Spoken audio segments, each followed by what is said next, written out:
Good evening. నా పేరు దొంతు రమేష్. బీఆర్ఎస్కు మాజీ ఎమ్మెల్యే డాక్టర్ గువ్వల బాలరాజు అనూహ్యంగా రాజీనామా చేశారు.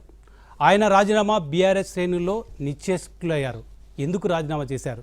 ఒకప్పుడు తెలంగాణ ఉద్యమ నేతగా, ఉద్యమ కార్యకర్తగా బీఆర్ఎస్ తరపున పెద్ద ఎత్తున తెలంగాణ ఉద్యమాన్ని ముందుకు తీసుకెళ్లిన డాక్టర్ బాలరాజు అచ్చంపేట ఎమ్మెల్యేగా 2 సార్లు విజయం సాధించారు.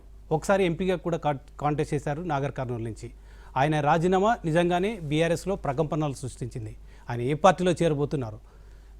బీజేపీ బీఆర్ఎస్ ఎమ్మెల్యేలను కొనుగోలు చేయడానికి ప్రయత్నం చేసిన Aziz Nagar farm house secrets ఏంటి? ఇవన్నీ మనతో మాట్లాడడానికి డాక్టర్ గువ్వల బాలరాజు ఉన్నారు. ఆయనతో మాట్లాడదాం. నమస్తే బాలరాజు గారు. నమస్కారం. ఏంటి బీజేపీలో చేరిపోవడానికి అంతా రంగం సిద్ధం చేసుకున్నారా? ఎప్పుడు బీజేపీలో చేరుతున్నారు? రమేష్ గారు, మీకు ఇప్పటికే న్యూస్ అప్డేట్స్ మీకు వస్తూ ఉంటాయి. మీ ఛానల్ వాళ్ళతో కూడా నేను నిన్నటి నుంచి మాట్లాడుతూ ఉన్నా. బీజేపీ కాంగ్రెస్ చేరికల పైనే మీరు ఎక్కువగా దృష్టి సారిస్తున్నట్టుగా కనిపిస్తూ ఉంది తప్ప నిజంగా కారణాలు, రెప్యూటెడ్ ఛానల్ మీది, దీనికి కావాల్సిన కారణాలు ఏంటి? ఎందుకు గువ్వల బాలరాజు బయటకు వస్తున్నాడు? బాలరాజు గారు, మీరు ఆల్రెడీ బీఆర్ఎస్ బీజేపీలో విలీనం చేయడానికి ప్రయత్నం జరుగుతుంది.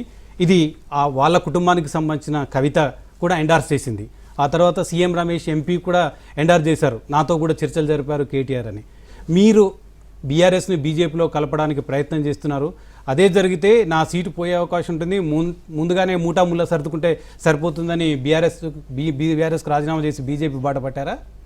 ఒకటే చెప్తా ఉన్నా, నేను నాకు పొలిటికల్గా ఇప్పటి వరకు బీఆర్ఎస్ పార్టీలో నాకు మించిన నాయకుడు కార్యకర్త పోటీ చేసే విధంగా అచ్చంపేట నియోజకవర్గంలో లేరు.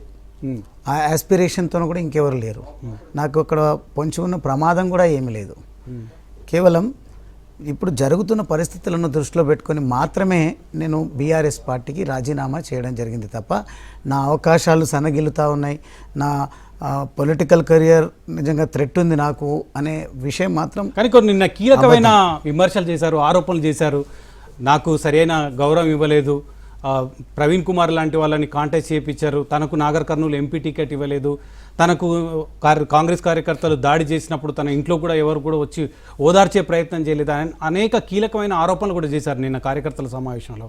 ఇవన్నీ మీరు మనసు నొచ్చుకుందా? అందుకే బీఆర్ఎస్ వీడాలనుకున్నారా?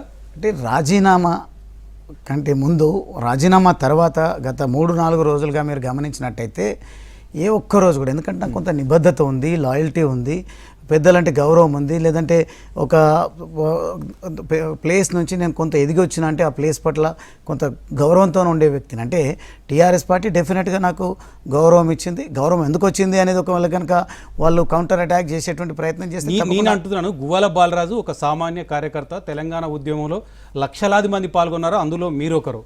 గువ్వల బాలరాజు అనే వ్యక్తి 2 సార్లు ఎమ్మెల్యే అయ్యారంటే గువ్వల బాలరాజు ప్రత్యేకత కాదు, తెలంగాణ ఉద్యమ ప్రభావం. కేసీఆర్ లాంటి ఒక వ్యక్తి ఉన్నాడు కాబట్టి మీరు ఎమ్మెల్యే కాగలిగారు. కానీ మీరు ఒక వ్యక్తిగా గువ్వల బాలరాజుగా ఎమ్మెల్యే అయ్యేవారా బీఆర్ఎస్ లేకుంటే? అందుకోసమే మొదటగా తెలంగాణ రాష్ట్ర సాధన కోసం అసూలు భాషణ అమరవీరులకు నేను మనస్ఫూర్తిగా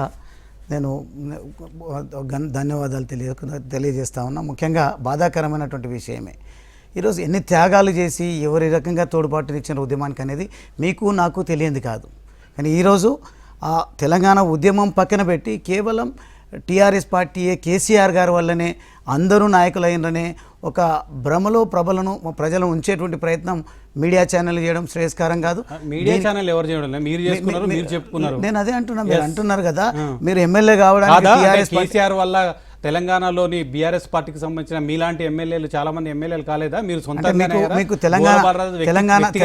తెలంగాణ పోరాట యోధులు మీకు గుర్తు రావడం లేదా? తెలంగాణ కోసం త్యాగం చేసిన త్యాగధనుల ఆత్మలు గుర్తుకు రావడం లేదా? వాళ్ళ త్యాగాలు గుర్తుకు రావడం లేదా? ఇవన్నీ కూడా జరగకుండానే తెలంగాణ రాష్ట్రం ఏర్పడ్డదా? తెలంగాణ రాష్ట్ర ఏర్పాటు కోసం కేవలం కేసీఆర్ గారు ఒక్కరేనా? నేను కేవలం పెద్ద మనిషి, చాలా గొప్పగా పోరాటం చేసిండ్రు, ఎంతోమంది పోరాటం చేసినప్పటికీ పట్టు వీడకుండా తెలంగాణ రాష్ట్ర సాధన కోసం పోరాటం చేసిండ్రు అని ప్రశంసిస్తూ వస్తూ ఉన్నా. కానీ వారి భిక్ష వల్లనే మీరు ఎమ్మెల్యే అయ్యిండ్రు. టీఆర్ఎస్ పార్టీ లేకుంటే, కేసీఆర్ గారు లేకుంటే మీరు ఎమ్మెల్యే అయ్యేవారే గారు, మీరు వార్డు మెంబర్కే సరిపోరు అనే విధంగా విమర్శలు చేస్తుంది ఈరోజు బీఆర్ఎస్ పార్టీ. అదెక్కటి సంస్కృతి? మేము ఎంత త్యాగం చేసినాము, ఎన్ని పోరాటాలు చేసినాము. సరే, లక్షల మందిని ఎమ్మెల్యేలను చేసేది ఉంది ఆ రకంగా ఉంటే. ఈరోజు లక్షల మంది, కోట్ల మంది పోరాటం చేసిండ్రు కదా, తెలంగాణ సమాజం మొత్తం కూడా పోరాటం చేసింది కదా, ఎందుకు నన్నే ఎంచుకున్నారు? వాళ్ళందరూ చాలామందిని అందులో ఎమ్మెల్యేలుగా ఎంపీలుగా చేసే ఆస్కారం ఉన్నది కదా. అంటే మేము ముందుగా నిజాయితీగా చెప్తా ఉన్నా, నేను తెలంగాణ ఉద్యమం కంటే చాలా చిన్నప్పటి నుండే ఒక సంఘటన నన్ను ఆలోచింపజేసింది. ఆ సంఘటన కారణంగా నేను చట్టసభల్లో ఉండాలని ఆలోచన చేసి ఏం నేను సంఘటన? గోల బాలరాజు గారికి ఏం మీకు సంఘటన? సమయం సరిపోదు ఈరోజు. Okay, done. ఈరోజు Yes, రాజీనామా కానీ ఇంకోసారి మనం BRS పార్టీ మాట్లాడుకుందాం. ఏం అన్యాయం చేసింది? 2009లో నాగర్ కర్నూలు ఎంపీ టికెట్ ఇచ్చింది Yes, గోల బాలరాజు. అవును. 2 సార్లు ఎమ్మెల్యే చేసింది. అవును. ఇప్పుడు మీరు ఆ పార్టీని వీడడం ద్రోహం అనిపించడం లేదా? నేనేమన్నా తక్కువ చేసినా తెలంగాణ రాష్ట్ర సమితికి, బీఆర్ఎస్ పార్టీకి, అదేవిధంగా మా అధినాయకత్వానికి ఏమైనా దోకా చేసినా, లేదంటే వాళ్ళ నమ్మకాన్ని వమ్ము చేసి నేను ఎక్కడైనా అమ్ముడు పోయే ప్రయత్నం చేసినా? ఎస్